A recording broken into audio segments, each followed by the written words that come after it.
Bom dia a todas e todos os presentes. Saúdo em primeiro lugar o Sr. Ministro, pelo significado da sua presença e por razões que muito rapidamente também aqui vou referir. Uma saudação muito especial ao Dr. Guilherme Oliveira Martins, em representação da Fundação Carlos Gulbenkian, e obrigado pelo vosso acolhimento. Provavelmente, ao longo do tempo, vamos bater à porta várias vezes e certamente também propor em certos contextos até, quem sabe, trabalhos conjuntos. E cumprimento também, saúdo o Dr. Rui Pedroto, o nosso Presidente da Assembleia Geral do Laboratório Colaborativo para o Trabalho, Emprego e Proteção Social. Eu gostava de, muito rapidamente, só fazer-vos a história que ajuda a completar uma informação que o Dr. Rui Pedroto já aqui situou. Há 2 anos e 2 meses, talvez, quando o Sr. Ministro começou a desenvolver, ou estava a desenvolver, o debate sobre esta hipótese de criação de laboratórios colaborativos,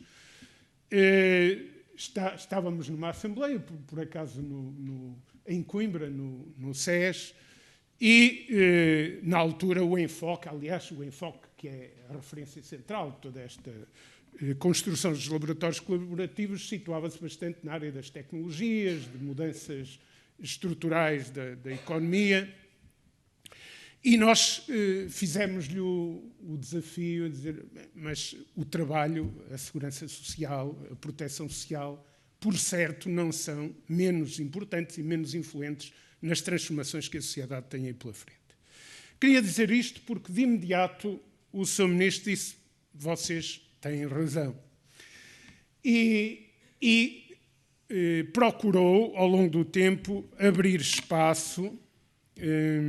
Isto são processos relativamente lentos, mas abrir espaço para que a coisa tivesse concretização. Ou seja, para que no debate dos temas que estão no centro daquilo que podem ser os impulsos da modernização, da modernidade do nosso país, os temas sociais do trabalho e do emprego devem estar na primeira linha.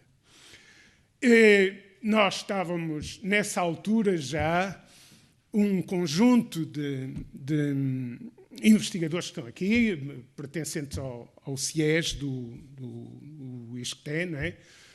E ao IDF, da Faculdade de Direito de Lisboa. Nós estávamos a trabalhar exatamente na perspectiva de criarmos uma estrutura que abordasse estes temas. Por coincidência, estes 3 temas, e o desafio que fizemos foi, então vamos lá estabelecer, a partir de um diálogo aberto, e começámos a desenhar, com discussões diversas, o que poderia ser um conjunto não muito amplo de parceiros, porque, dada a sensibilidade da criação do projeto e esta especificidade da área do trabalho, que abrisse perspectiva.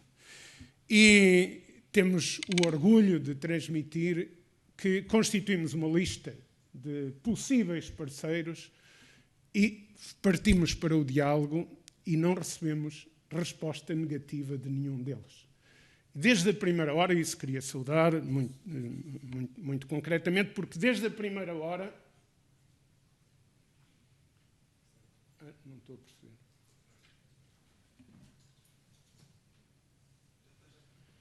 Desde a primeira hora, os parceiros pertencem à academia, à economia social e solidária, às empresas, à administração pública, assumiram em pé de igualdade, e é nessa condição absoluta de pé de igualdade, a participação neste projeto com os objetivos que, de certa forma, o Dr. Rui Pedroto já mencionou.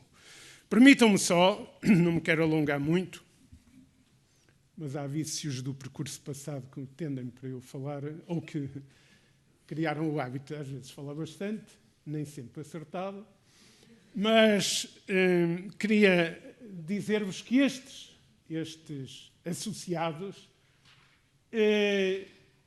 têm uma representatividade muito significativa, representam centenas de milhares de trabalhadores no país e em outros países, porque os 3 grupos empresariais que aqui estão, todos eles têm um número significativo de trabalhadores noutros países. E entre estes parceiros está o maior empregador do país, como sabemos. E a ideia não é fecharmos sobre isto. A intenção, e queria também realçar isso, por exemplo, uma das mensagens vindo das empresas, quer da Sonai, quer da Delta Cafés e dos seus primeiros responsáveis, que saudamos, quer da Motengil, é de, a partir daqui, disseminarmos e alargarmos. Portanto, o conjunto de associados inicial foi este, mas temos a perspectiva de alargar. E pela representação das organizações e pelos objetivos também darmos uma dimensão à componente de internacionalização e procurarmos influenciar o debate que em torno destes temas se desenvolve, não apenas no plano nacional, mas à escala internacional. Acrescento só que a presença da administração pública, que desde a primeira hora também consideramos absolutamente indispensável, e que não é caso único, não é? A administração pública, ou seja, as estruturas do poder executivo e do governo, as representações da administração participam em muitos outros dos colabores que estão em desenvolvimento, mas dizia eu que há aqui uma preocupação e esta é uma ideia que está partilhada por nós desde o início, de envolvimento num projeto com a convicção de que é possível e é necessário criar mais emprego. E que devemos responder a um conjunto de tensões e de afirmações que hoje se fazem acerca do trabalho no futuro e do emprego no futuro, exatamente com esta determinação. É possível, é necessário, as empresas precisam de trabalhadores mais qualificados, é preciso haver, pelas razões que já foram expostas, uma evolução da qualidade do emprego. A economia social e solidária também. Há esgotamento, há hoje cargas de trabalho e funções atribuídas que, em muitos casos, eu acho que não é exagero dizer, colocam as instituições em situação de exaustão, quer do ponto de vista da prestação de trabalho, quer do ponto de vista das funções que têm, da prestação de direitos às pessoas, quer do ponto de vista da gestão e organização. E, como sabemos, a administração pública, em algumas áreas, está profundamente carente de trabalhadores qualificados e de qualificações. Em alguns casos, está mesmo exaurida e é preciso tratar dela. Portanto, como aqui vem, nós temos 3 eixos de investigação: o trabalho, o emprego, a proteção social, onde a segurança social é o grande relevo, e a economia social e solidária. E vamos desenvolver o nosso trabalho nestas 4 atividades de inovação. Aqui está um pouco mais explicitado as 3 áreas. O trabalho e o emprego. O objetivo é a avaliação do impacto das tecnologias, ou seja, vermos o trabalho, tentarmos ver e desenvolver contributos para o trabalho no futuro à luz do impacto das tecnologias, mas não apenas num sentido, ou seja, é preciso analisar esta questão a montante e a jusante das medidas que se adotam na introdução das tecnologias, não basta apenas num sentido, e é preciso ver as implicações internas e externas a cada empresa, serviço, onde se introduzem mudanças de ordem tecnológica. A conferência de hoje é essencialmente sobre este tema, já lá iremos. A segunda área é a proteção social, como eu vos disse, a avaliação da adequação de modelos de sustentabilidade da segurança social. É aqui que procuraremos pôr o enfoque fundamental. E a terceira área, a avaliação dos custos das respostas sociais, para tentarmos contribuir com sugestões, com propostas, também para a formulação de políticas públicas que possam tornar mais eficaz e melhorar qualitativamente esta importantíssima área das respostas sociais. O Data Labor é um instrumento, é um centro que vos vai, já na sessão seguinte, não vos vai ser explicado, dispenso-me de estar a fazer grandes considerações sobre ele. Prosseguindo, rapidamente passando cada uma das três áreas. Sobre o trabalho e o emprego, nós dizíamos atrás, avaliação do impacto das tecnologias. O que é que pretendemos? Desenvolvimento de metodologias, ou seja, ferramentas de avaliação do impacto de novas tecnologias no emprego, no trabalho, nas relações laborais e nos modos de organização e gestão, e desenvolvermos propostas que ajudem à tomada de decisão em organizações privadas e públicas nos processos de adoção de novas tecnologias. Claro que o Data Labor tem uma missão que completa muito isto com a possibilidade de fornecimento de dados úteis para quaisquer um destes atores, empresas, instituições de solidariedade, economia social, etc. Eu há pouco... Passemos à frente. Rapidamente sobre isto, apenas dizer que é muito comum hoje falar-se, e percebe-se, o porquê de a sociedade digital. Não há uma sociedade digital. Há uma sociedade humana que vai trabalhar, e cada vez mais, com o digital, com robôs, com inteligência artificial. Mas a sociedade é sociedade de seres humanos. Esta questão é fundamental por múltiplas razões.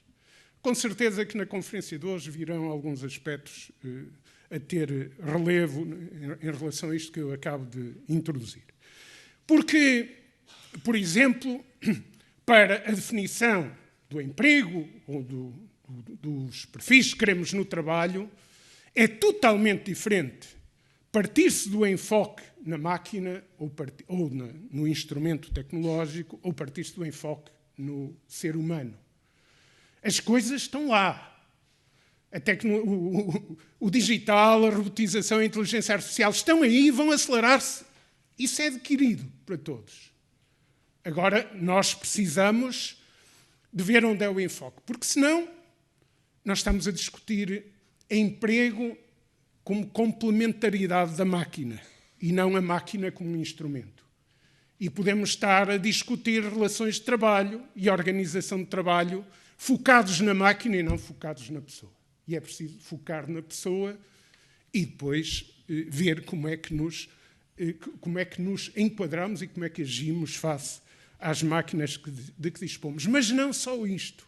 Esta questão é fundamental para vermos as formações e qualificações. Os perfis, falava o Dr. Rui Pedroto, os perfis de formação nos espaços de trabalho, os perfis de competências nos espaços de trabalho, mas também, por exemplo, no ensino secundário, no ensino superior, que tipo de perfis, que tipo de formações e, em última instância, que tipo de cursos é que nós precisamos e como é que se faz a articulação de tudo o que é a ciência que envolve, com grande enfoque hoje, as tecnologias, com as ciências humanas, etc., etc.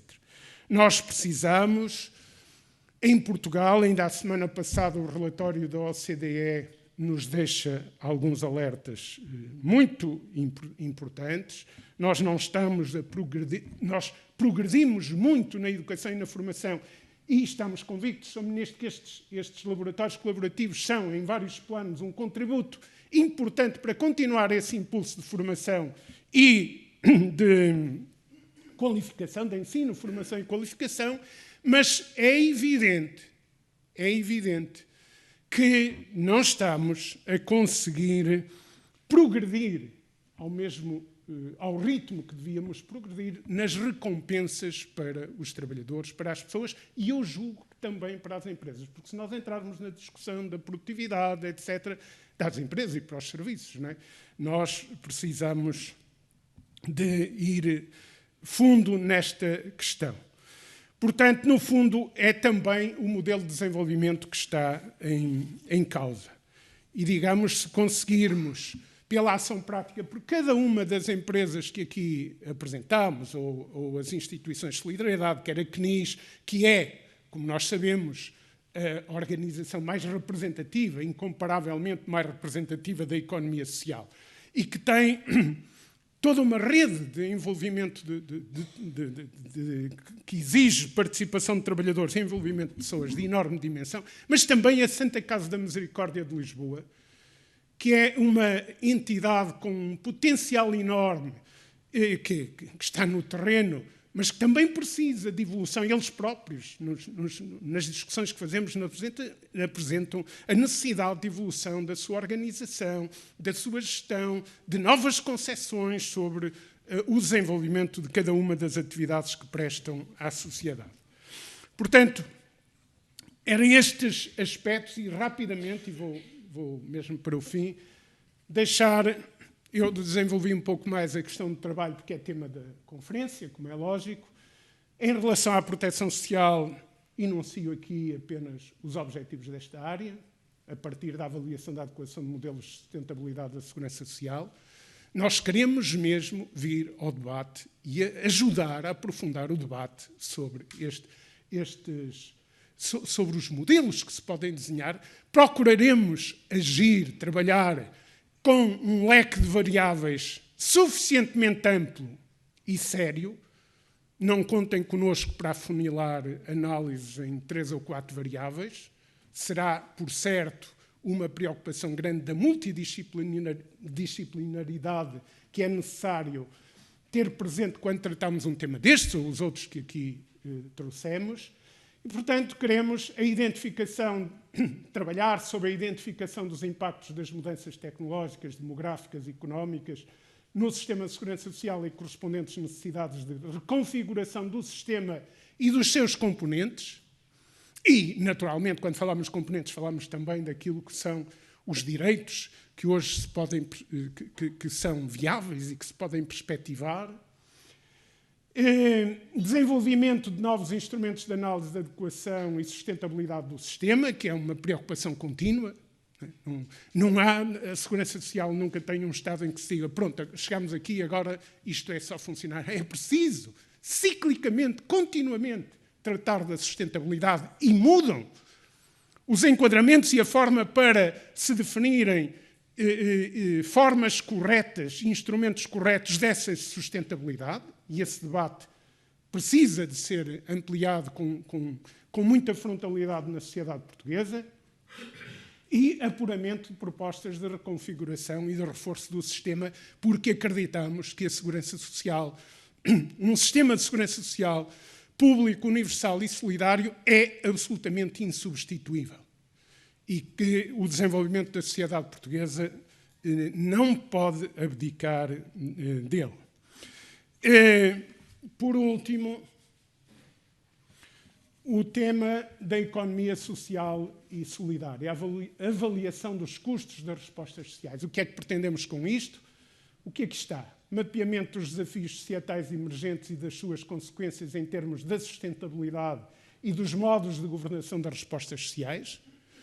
Há os parceiros que estão neste projeto, a Santa Casa da Misericórdia e a CNIS, que mais uma vez saudamos, que estão neste projeto, sentem esta necessidade de encontrar sustentabilidade, equilíbrio entre aquilo que lhes é pedido, as possibilidades de execução, a observação da adequação do que é pedido face à realidade de hoje, ao contexto social, económico, político que vivemos.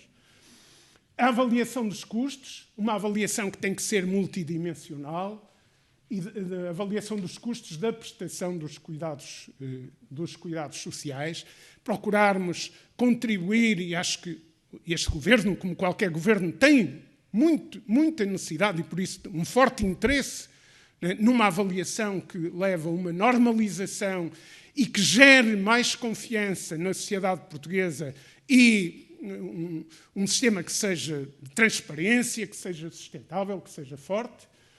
E o desenvolvimento de propostas para um modelo de governação da provisão dos cuidados, adequado à evolução da organização administrativa do território e sensível à evolução dos riscos sociais. São estes os desafios que nos propomos. Mais uma vez, cumprimento o Sr. Ministro pela confiança que desde a primeira hora nos transmitiu quanto ao caderno de encargos que aqui apresentamos e quero, mesmo para terminar, dizer que já hoje temos uma equipa significativa, com investigadores que foram decididos pelos 3 centros e que estão a trabalhar no laboratório, quer pelo CIES-ISCTE, quer pelo SES, desde logo, que foi a entidade proponente inicial do projeto, quer pelo IDF, e já recrutamos um conjunto de investigadores e temos em curso neste momento, aliás, está na fase final já de seleção, um concurso para mais um conjunto, mais de meia dúzia de investigadores e outros seguirão. Há problemas burocráticos ainda a resolver. Esperamos que o Governo dê um impulso forte nos próximos tempos para haver condições de consolidação e desenvolvimento e podermos responder a outras questões que também são importantes, que é, no meio disto tudo, olharmos para o equilíbrio de género, desde logo no nosso funcionamento, olharmos para a articulação com instituições, alargarmos o espaço. É isso que procuraremos fazer. Obrigado pela vossa presença e boa conferência.